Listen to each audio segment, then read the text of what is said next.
Ladies and gentlemen, welcome to Uncommon StarCraft Into the Forward Chobo Star League Edition. We're reviewing, actually watching, casting the round of 8 for the Chobo Star League. We are on the third set of games. I'll go ahead and introduce this the right way. We'll go right into this game. First game is on Frozen Temple. So, without further ado, ladies and gentlemen, spawning in the bottom right-hand corner, in the teal, representing GnR, it is Cactusman. Spawning in the top left, yeah, the yellow Protoss, representing Born Gosu, it is SavageSam. Alright, ladies and gentlemen, Frozen Temple, great map. I personally am a big fan of it. We see a lot of aggressive play, a lot of standard play, great I think three good directions for push and damage. Really good with information. You can maintain it and keep it. We're going to see Gateway first into a gas on the Protoss. We're seeing a 17 gold standard 17, 18, 17 hatch gas pool here from Cactus. So looks to be two standard openers. I expect the Nexus dropped any moment now, but don't quote me on that. Protoss is the only race I haven't played yet. The only race I haven't gotten diamond in. So we'll see. Don't let me get ahead of myself. But speaking of 400 minerals, there's a Nexus. Okay, so Gateway Nexus. This is a being on the same team as Cactus. I know this is a matchup that frustrates him. Certain competitions, especially. So we'll see where this game goes and how well it fares. But so far, we've had 2 3-0s straight up, cleaning the slate. Vespasian advances, as well as Dante, or Eat My Diction, as he's better known. And we do see the cybernetics going to this pylon coming down. Protoss really favoring the walling in on the natural, allowing them to safely secure 2 bases worth of income. These pylons go a long way towards defense. We should have a mothership core in production very shortly, near necessity for Protoss. And it looks like we're going to see some Adept play. So Adept's a very popular unit. 2 Adepts. Oh, there is the cheeky pylon block on the third, going to prevent Cactus from really taking the economic step when he wants to. This is V time to expand into your third. There it is. He's canceled, so he's not going to commit to that damage. The probe's going to get taken out after a scout by the Queen, and we're going to see some additional link production. Just a couple more links coming out with a few more drones. Here comes the third. A little late. Nice supply block. This is unfortunate. Cactus, a very, very difficult time to deal with that. You have a lot of larvae built up. First couple of injects. There goes the Overlord. He's seen it. So Lings are coming to get in here. They're not going to get any damage done here as long as this Adept holds its position. And here comes the Mothership Core. It's going to hold off any advanced aggression. This is a very secure location for the Protoss. And here comes the Overlord trying to get a scout. Stalker knows exactly what he's looking for. He knows where this Overlord's going to be, as it was spotting for a fast third. Hopefully he gets out of here and it continues spot for fast third, but this might be the end of its lifespan. Overlord speed, very useful, but not useful enough. It did get 0 information from that. It just kind of lets him know that all his information's here at the front gate. Now here you have another Overlord again coming out. He's going to see this third. He's going to know pylon overcharge is not in position, but this Adept allows him to secure this quite easily, doing extra damage against light. And Zerglings, ladies and gentlemen, they're light. Roach Warren, Spore Crawl is going down, safety spores. He didn't see anything, but a 4-minute safety spore is really the way to go. You don't know what's out here on the map if you haven't been on the entire map. So he may have not seen what he wanted to see up here. So Twilight Council going down now. I'm not sure if he saw this, so let me go ahead and take a quick peek. Which one's I have one of these as the Zerg. It's my equal sign. There we go. Okay, so he did not see that. He doesn't see the Twilight Council. He doesn't know what tech he's committed to yet. Looks like he's gonna try to get in here and get into the scout, see what he can see. So equals, and so I have. All right, good. All right, all my hotkeys are a thing. So there goes Resonating Glaives. A couple roaches coming out. Good response to adepts. This will secure any early adept pressure. Allows his lings to get out here on the map. Stay active while he continues to drone up, spread his creep, and get the advantage he really wants. The Zerg really needs this drone economic advantage. They can do 3 bases, full saturation, a lot faster than any other race if you don't bother them. But at the same time, it does allow the Protoss to take some easier tech. You're not going to focus a lot on harassment. We do have some gateways going down. Robotics facility. Was on a canceled pylon or canceled gateway. He's walling in the natural. He's got a couple units here to secure it from run-bys. The most unsecured base on the map, obviously. But I am surprised to see the robotics facility so blatantly out there. I guess this is a fortified defensive position. If you lose it, you lost the game anyway. So don't let me challenge him. A couple things here to spot the 4th. First unit he wants out of here is observers. Looks like he just wants map vision. We talked about it earlier. There are 3 paths on the map. 1, 2, 3 overlords. Get one in the army, one in the middle, maybe left or right. You're gonna see a Phoenix go across the map. Get the information it can get. It's gonna see the entire army getting hit by a spore crawler, and it's gonna go down before it gets. So that's not perfect information, but I think you can make assumptions about the rest. He's facing Roach Ravager. That's probably the extent of the armor right there. A couple probes, a probe, and an observer going across the map. I'm not sure what this little guy wants to get done, but I hope he gets it. Oh, there we go. That's going to get spotted, picked off. No information for you, probe. Try another day, another robotics facility coming down. We have on the map our 3 observers. We're getting our Force Immortal. Warping in Stalkers on top of Sentries. Really a big mixed composition here. He does not have Blink. Putting down his Forges. Forges now along with the Robotics Bay. Maybe we'll see some good Disruptor play. Maybe some fancy Colossus. There is a Macro Hatch and a 4th going down for the Zerg. At this point, he's going to be building up that army. He's in a really good position. We see he's moved in the Hydralisk. There's Hydralisk range. +1 is about to finish. His roaches are going to get their movement speed. Look at this. We have a good selection of... Oh, there we go. He's going to be at a good, strong resistance up here at the top. I was going to say a good selection of Ravagers and Corrosive Biles as he repositions his army, gets them in front. Gets the lings up front to soak the damage into soak. Now, these are 2 pylons. This is a difficult position to be in. He's been shielded. Those roaches are in dangerous positions. Luckily, he has a few corrosive biles. He can rejoin his army together. 2 more shields. Very difficult positioning. It's tough to engage when your opponent can set the pace this well. Split your army in half, deal with only the parts he wants to deal with. And it's unfortunate, but it looks like Cactus is going to have to find his way back home. So, good choke point. Right here, definitely in favor of the Protoss. He took the engagements he wanted to take and puts him in I wouldn't say a demanding lead, but it sets a tone, it sets a pace. And the units he has here they're dangerous. They're things that Zergs don't like to see. It's Immortal, just shy of being the most dangerous unit at the moment. Not just shy of, but is. Good mix of Adepts. Great transition out of Adepts. Great transition out of Adepts when he saw the Roach Ravager. Now it makes a little more sense. Blink is just about to finish. So is +1/+1. If he decides to do anything with this or hold back for a bigger advantage, time will tell. He secures himself a 4th over here on the left side of the map.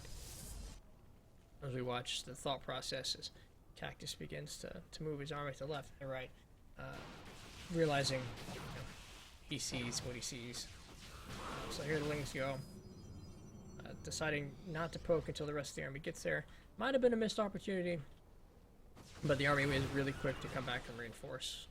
So he's gonna, is he gonna take this engage? Is this engage he wants? He really needs a good engage after that. Maybe some good corrosive vials. But we're gonna see a continued abuse of these shields. There goes the pylon overcharge. Got the mothership core in position. Great location for the Protoss. I think it's right where he wants to be. Maybe not for the corrosive vials. We do see a little bit of a stutter step here, but it looks like these pylon cannons, these immortals, a stalker army, it's going to do a good job of cleaning this up. Forcing Cactus back home, forcing him to build up his army. He's transitioning to a Spire, a Lurker Den, 34 Lings on the way. Always a desperate plea when you're pulling Lings out on the map. His opponent has built up quite a bank. He's building towards the death ball he wants to build. More immortals, double immortal production coming out. No use of the robotics facility that I've seen yet. His army continues to push across the map. He's going to threaten this fourth. This is a very dangerous position. He's going to need this economy to maintain any semblance in this fight. But is this the fight he wants to take? He gets a good surround, but those force fields are dangerous. There it is. There's the disruptors. They're going to zone out this army. They're going to prevent anything from coming down that ramp that doesn't want to be immediately threatened. And this fourth is, it's done. That doesn't last long. That's 4 immortals. I believe we have, yep, 2 more at home, a couple more observers. Would love to see more gateways in the map, but I'm not going to be picky with what gets done, gets done. He moves up. He's going to clean up these Hydralisks. No problem. Disruptors are just dancing around, getting what they want to get done. Blink is ready. Blink has been ready for a bit now. I would love to see a repositioning of Stalkers. But there's a GG. Cactusman hands, or excuse me, SavageSam secures the 1-0 on Frozen Temple. Congratulations. Knowing Cactus personally, I know he does not like the Immortals, so I expect we may see it again. Alright. Buttons and things, buttons and things. We're pressing buttons and things. Alright. Next map, King Sejong Station. Spawning. In the bottom right. The Teal Zerg representing Guns and Roaches. Cactusman. In the top left. Representing Aaron Gosu. The Yellow Protoss. SavageSam. Up 1-0. Taken a very clean victory. Held some really tough, some really favorable fights early on. Rolled the advantage. Maintained high-tech units. The Immortals did a lot of the work. Really just took good, clean fights when he wanted to take them in the positions he wanted to take them at. Really dictated the pace of the game. There was a good early push from Cactus that utterly defeated because SavageSam got to pick the terrain in the battlefield. This map, we're seeing the gold standard opening, 17, 18, 17 from our Zerg. And we're seeing double gateway wall at the front. Whether he's opting for a one base timing or some kind of later natural time will tell. But he's got some room, some flexibility now to do something else. So let's see. Is he? There we go. There goes the Cybernetics core. So opting for the Cybernetics core before the Nexus. He does see everything he wants to see over here. He sees the standard opening. He knows he's not going to have too many Lings moving across the map to threaten him. Knows there's not a fast third. But that information, I think, was already on the table. And he's going to go back, mine some minerals, and it looks like that's going to be his natural. He's got the information he wants. The minerals all building up. So, all right, there's Warp Gate. Can't do it without Warp Gate. We have first 2 adepts coming out, and they're going to come out and apply pressure at the front. This is a very difficult early unit push for Zerg to deal with. He moves out with the drone to make sure there's no immediate proxies. That looks about right. Nexus goes down, 2 Adepts make their way across the field. So if I am learning anything about Protoss, I believe this is the Immortal Archon. Mortal Archon Adept, Mortal Archon, just a Mortal Archon, and whatever else they add to it. It's a very difficult composition for Zerg at the moment, but it always starts with 2 Adepts. These 2 Adepts can still be anything. We do have a little bit of a supply block for both of them. Cactus is double Overlords popped out once you realize that. And the Protoss still sitting on 3131. His money, his minerals, and his gas getting significantly high. So just some small mistakes here in the early game.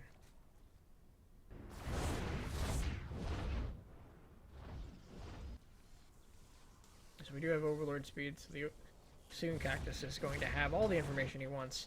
And Savage is looks like he's not setting the tempo. These Zerglings are going to do a good job of cleaning up these Adepts. You get enough of them, they're dangerous in numbers. We do have a gateway wall, a gateway robotic facility wall going down, and the Adept has found its lot in life. Only having to face 2 Zerglings at a time, the SavageSam comes in with the assist. Gonna clean that up, push it back. And there we go. Warp gate. Twilight counts are going down. Choose your upgrades. Are these Adepts committed, or are these Adepts for just now? First Overseer coming out. There's the Roach Warren. There's the upgrades. There's the 3rd base. Looks like he is saturated twice over. And he's opting for early tech. So I tell you, he's got to get something done with whatever he chooses to do right now. If he continues to drone up, I don't believe that's the right answer.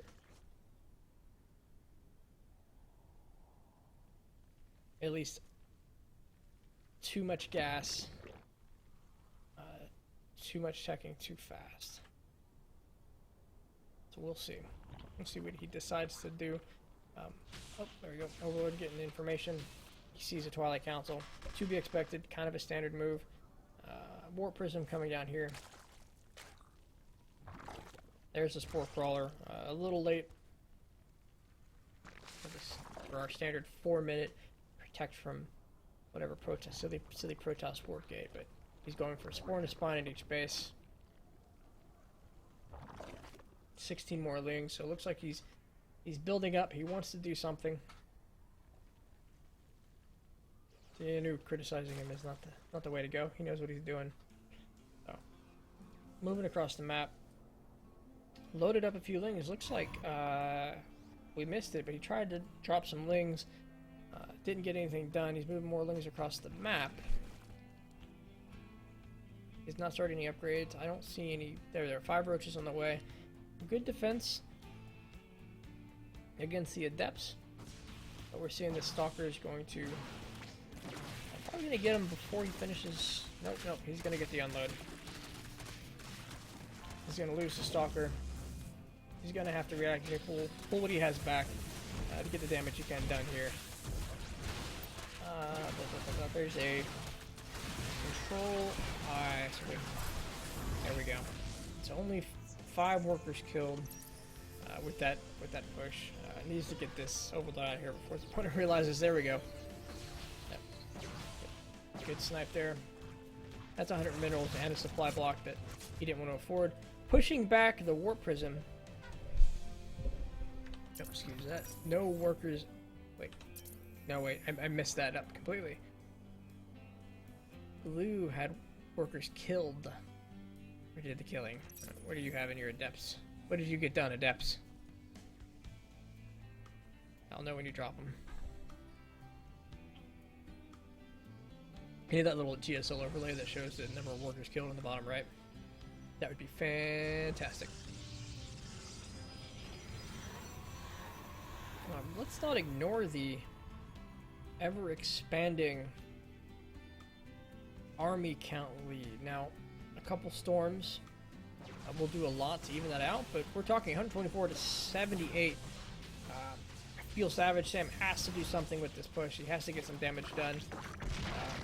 He's put himself in a very dangerous situation. Here come the High Templar. There's the Archons. Not a situation. There we go. Good surrounds. Of course, the files are going to make the contact they need to make. Gateway is soaking up the damage. Archon's getting a lot done. The army advantage is disappearing rapidly. What was 78 to 120 is now 68 to 83. More units being warped in. That Immortal is making its money. 6 kills, 3 for the 8 total for both of the Archons. This 4th is under an immediate threat. This is going to be income or minerals that he did not want to lose at this stage of the game. He finds that the total army count is now remarkably even. It's anybody's game. As we have Lings to soak up. I'd say Lings soak up the Immortal damage, but Archons do a good job of cleaning up Lings. It was a very scary army. Well-rounded, miniature deathball here. He's cut off reinforcements from the 3rd base. And unless he pushes from both sides, he's only going to be engaging with part of his army at a time. And a lot of that army supply, as you can see, is grown 56 to 40. 16 supply we're not counting. We can see 38 army supply to 62. We got our new fancy-dancy GG. Ladies and gentlemen, congratulations, SavageSam 2-0. Buttons 2-0 Cactusman. So at least one more game to go. And this next game is going to be on Frost. So we'll give this a moment to load up.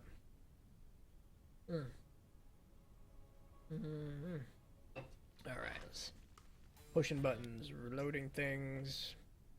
B's and I's and L's.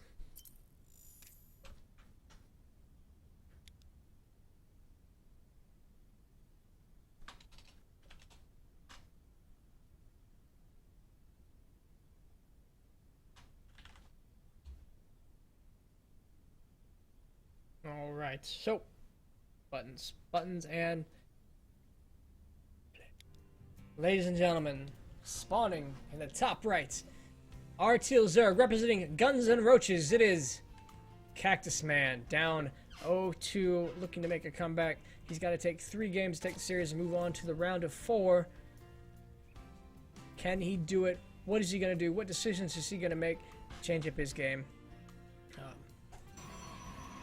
And the bottom left, the southwest, representing Born Gosu, the yellow Protoss 2-0, looking to finish this series up right now, make his way into the semifinals.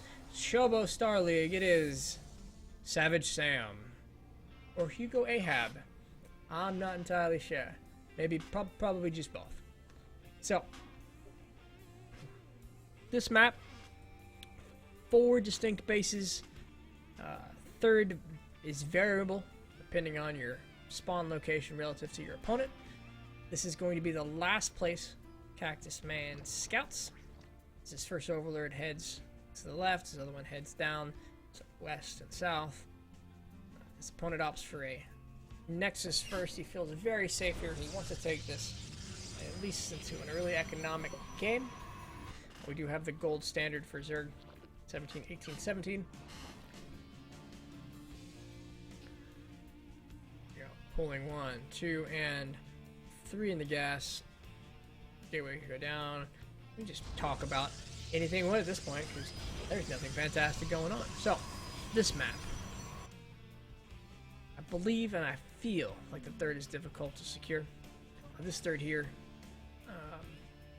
very exposed to the center, but obviously the better option when your opponent is spawned horizontally to you. Many attack paths here. Work his way up here through drops and air from the 3rd. Oop, excuse me. This is wide open to harass, as well as this location here. From this location, this is going to be his 3rd. And we're going to see the Cybernetic core securing his natural with another pylon. At this point, Cactus has either identified a 1 base nothing, which is very unlikely, or he pretty much knows his opponent is cross-spawned from him. These first couple things are going to move across the map diagonally. They're going to confirm it. They're going to see the natural. I'll follow them. They're going to see the natural, and they're going to know. Ladies and gentlemen, they'll just... Oh, nope. Excuse me, I spoke wrong. Good decision, actually. I like this. I take it back. I was going to say he has confirmed... Oh, no. Okay, so he would have confirmed that there was no wall here. Sends his lings there just in case it was a one base and he wanted to get up there and see it and double check. Noted that there was nothing at the wall. It is now moving to the cross spawn. He's going to get up here. He's going to see... Oh! He's going to see his Stargate. Very common opener for a Zerg. Going to get right into the main. He's going to get perfect information. Speed kicks in. And he's going to get a little bit of damage done. So pull the drones. What's that? 2 workers killed. Worth it.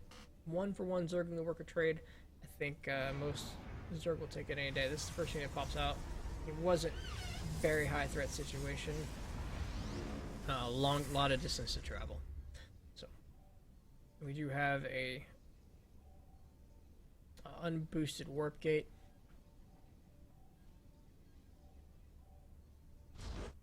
Looks like he's opting for a fast third. He's going to compete one-on-one with the Zerg's free-base timing. Some more lings moving across the map. Do a little poking. Good move out. He's going to be able to do something to the third. A shame. This Overlord's not going to be alive to see it. They're going to regroup down here. There we go. Good amount of pressure. That pylon's going to be activated. It's going to push away the immediate threat. Get appropriate trouble. There you go. And that pylon is still the most dangerous thing here.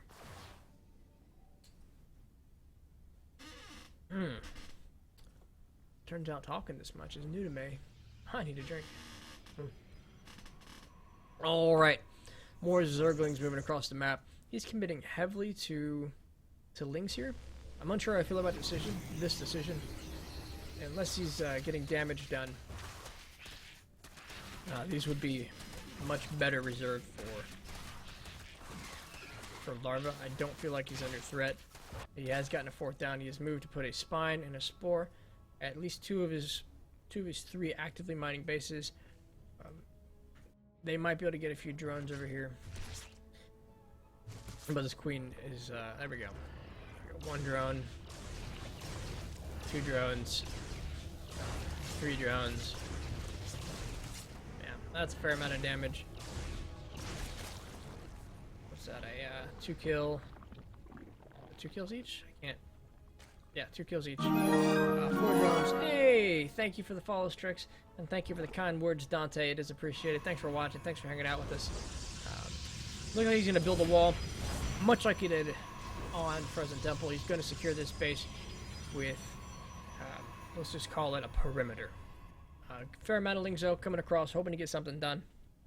At this point, he's committed to a lot of lings. We're on 48 drones to 53. But it looks like they're being pushed back by the pylon. And there's a void ray. You don't see that every day.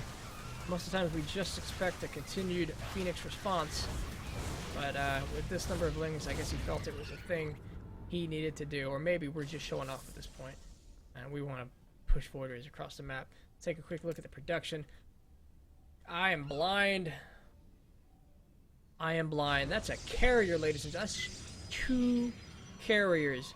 He has used this distance. He has used his security and his opponent's consistent harassment across the other side of the map to commit to carriers. Take a look. Just now at the 57 drones. We have a 4th. Mining will start once this starts to run out. We have 5 bases with the larva and a Hydralisk den. I think he has all the tools he needs to respond to this bomb. Does he expect carriers? What information does he have on the map? Excuse me. It's no. He doesn't have carriers. He doesn't have a strong commitment to Stargates. He does not know this is here. This is resonating glaives on top of it. So we're going to see. Oh, those are my colors. let's hit the everyone button for their colors. We have an air sky toss supported by adepts. Fantastic. Don't get to see this every day. This one's going to be a pleasure to cast. And it looks like he's just going to, rallied behind his line, he's going to hide this until he's ready to show his hand.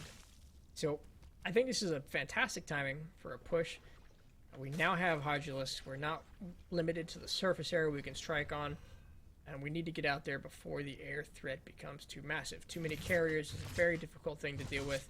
And we're not into corruptors yet, so there we go. 2 more carriers in production. Another Stargate going down. Interceptors being built. Shield level 1 being researched. I'm going to make a good assumption here that it's a worthwhile investment when dealing with interceptors and you're increasing their life. But I'm going to click on an interceptor and find out. Hopefully in time to see the difference. 'Cause wow. Ladies and gentlemen, we have a Lurker Den is morphing. He's hoping to push across with Ling, Hydra, Lurker. It's a very good anti-push when you're dealing with Archons and Immortals. When you have Archons and Immortals, you don't necessarily have a lot of, or at least when you have a high Immortal count, you don't have a lot of Ling threat damage. So Lurkers do a great job of decimating any ground army, and this is a good response to what Cactus has seen this far. If we take a quick look again at his information, he still does not know what's on the field. He's in a very dangerous position right now. And in a minute now, he's going to be faced with the truth. So, how many carries? That's 2 on the field. 4 on the field, 2 more on the way. Interceptors, Archons, Adepts. This is a disgusting death ball. Oh, fair point. Gunfingers point out to me that you can see what's being built out of the Stargate. Good counter. I like it. Just completely shattered my entire premise of hype, but I'm not one to admit I'm not wrong, and often. So that would explain the large commitment to Hydras. He's got the range upgrade. He does not have the range upgrade. So is it going to make it a difficult fight against carriers? That's a very useful upgrade when carriers decide to do their kiting. It's going to come down to, looks like, just one big engagement with the army that each one of them wants to have. Somebody has excess money. They're going to go for some cannons, really secure this location. That might be all the edge he needs. It really gives him time to respond. Prevents the enemy from finding a favorable position. Zerg does have the army size advantage at the moment. It is something they get a little early, especially with the tech focus of their opponent. Looks like we still have carriers being produced. We are at 6. I think 8's the magic number. And it's going to come down to this engage. Very difficult position for the Zerg to be in. 0-1 for them. 0-1 on the upgrades. If I can find a carrier, you have their interceptors, +1 damage, +1 to shields. No armor. He is definitely seeing it now. As the army moves in 2 positions, Zerg is coming south. With the Forza Hydra's coming to the north. These carriers are going to clean this up quite nicely. And as mentioned, the cannons are going to do a good job of zoning out the Hydras until the Protoss can get the engagement he wants. A lot of units here. Not a lot of damage you can do here with the probes. It's not a lot of probes on this mining base. So a couple picked up is completely worth it. The Protoss is now going to move across the map. We put the Zerg in a very dangerous situation. We're going to have these units on his side of the map. Not over here, where they're not a threat, but they're going to be over here, where they're scary. A couple Archons leading the way here. Good tanky shields, good AoE for the Lings, great force to be in front. This one Void Ray racking up 9 kills. He is a mentor. 10, 22 for the Archon. The army value has swung in the opposite direction. Corruptors have hit the field. So this was a response I might have expected to carriers. It is a good switch. That is 13 Corruptors, 14 Corruptors. But Interceptors are a good unit. 8 carriers, 6 on this side of the map is a lot to deal with. GG, ladies and gentlemen, 3-0. SavageSam moves on to the semifinals of the Chobo Star League, and we'll see more of him as he faces down some scary opponents. So that'll be... What time is it? Let's do them all. No. So that'll be me for tonight. I'll talk to Beowulf. I think he was talking about casting some, so we might see a fourth from him. These VODs will be up in the next 20 minutes. I'll upload them all immediately. Thanks for watching those in the stream. If you're catching the VOD, like, subscribe, all that fun stuff down there. Come hang out with me more often. I'm on Twitch. I'm on YouTube. I'm in the CTL. We do this stuff, and we have a lot of fun. So thanks for watching. Congratulations again to all our winners. And go play some StarCraft.